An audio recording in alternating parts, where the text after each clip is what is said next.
Hi hello అండి. ఈరోజు ఈ వీడియోలో చాలా టేస్టీగా ఈజీగా టమాటా రైస్ అనేది ఎలా ప్రిపేర్ చేసుకోవాలో చూద్దాము. ముందుగా స్టవ్ పైన కడాయి పెట్టుకొని స్టవ్ ఆన్ చేసి 2 స్పూన్ల ఆయిల్ అనేది వేసుకొని దాంట్లోకి ఇక్కడ చూపించే మసాలా దినుసులు అనేవి వేసుకోవాలి. బిర్యానీ ఆకు, లవంగ, యాలకులు, మొగ్గ, సాజీర, జీలకర్ర ఇవన్నీ వేసేసుకొని అదంతా వేగేలాగా అది వేగిన తర్వాత దాంట్లోకి కొన్ని వెల్లుల్లి, అలాగే పచ్చిశనగపప్పు, మినపప్పు అనేది వేసి ఆ పోపు అంతా కాస్త వేగిన తర్వాత దాంట్లోకి కొన్ని జీడిపప్పులు, అలాగే సన్నగా తరిగి పెట్టుకున్న ఉల్లిపాయ ముక్కలు, ఒక 5-6 ఎండుమిర్చి ఇవన్నీ వేసి బాగా కలిసేలాగా ఒకసారి కలుపుకోవాలి. పోపు అంతా కాస్త వేగిన తర్వాత దీంట్లోకి 1 స్పూన్ పసుపు, అలాగే జీలకర్ర పొడి, ధనియాల పొడి, నేను ఇక్కడ కరివేపాకు బదులు కరివేపాకు పొడి అనేది వాడుతున్నాను. ఇవన్నీ వేసి ఒకసారి బాగా కలుపుకోవాలి.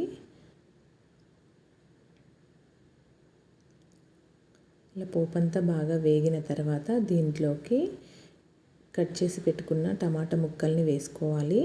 మనం చేసుకునే రైస్ క్వాంటిటీని బట్టి కూడా టమాటాలు యాడ్ చేసుకోవచ్చు. ఈ విధంగా టమాటాలన్నీ వేసుకొని బాగా కలిపేసుకొని మూత పెట్టి ఒక 2 to 3 మినిట్స్ అనేది బాగా మగ్గనివ్వాలి. ఈ విధంగా బాగా మగ్గిపోయిన తర్వాత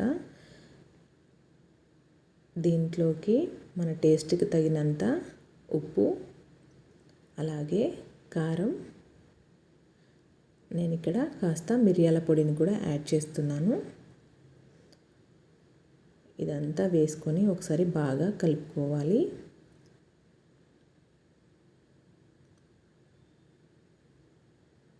ఈ విధంగా అంతా ఒకసారి బాగా కలుపుకున్న తర్వాత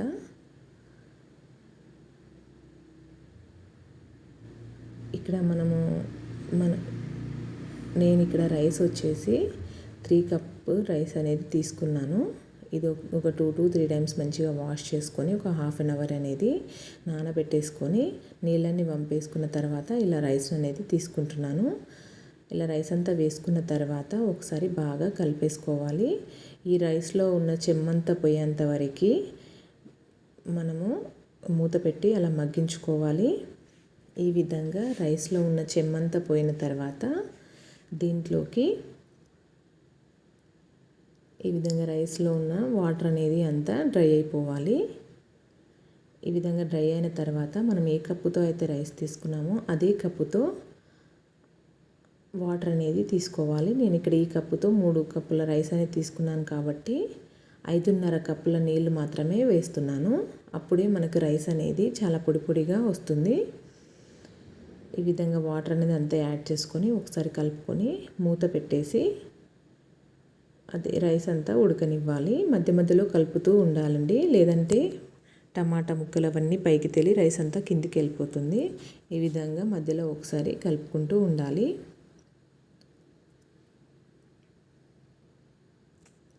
ఇలా అడుగు నుంచి అంతా కలుపుకోవాలి. ఇలా కలుపుకున్న తర్వాత దీంట్లోకి సన్నగా తరిగి పెట్టుకున్న కొత్తిమీర, పుదీనా అనేది వేసేసుకొని మళ్ళీ ఒకసారి మూత పెట్టి ఒక 5 మినిట్స్ అలా మగ్గనివ్వాలి.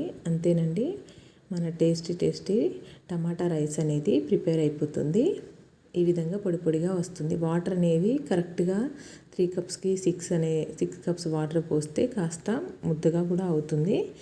ఈ విధంగా కాస్త వాటర్ అనేవి తక్కువగా వేసుకుంటే ఈ విధంగా పొడి పొడిగా వస్తుంది. ఈ ప్రాసెస్ అనేది మీకు కూడా నచ్చితే మీరు కూడా ట్రై చేసి ఎలా వచ్చింది ఏంటి అనేది నాకు కామెంట్ బాక్స్లో కామెంట్ చేయండి. అలానే నా ఛానల్ని లైక్ చేసి సబ్స్క్రైబ్ చేయండి.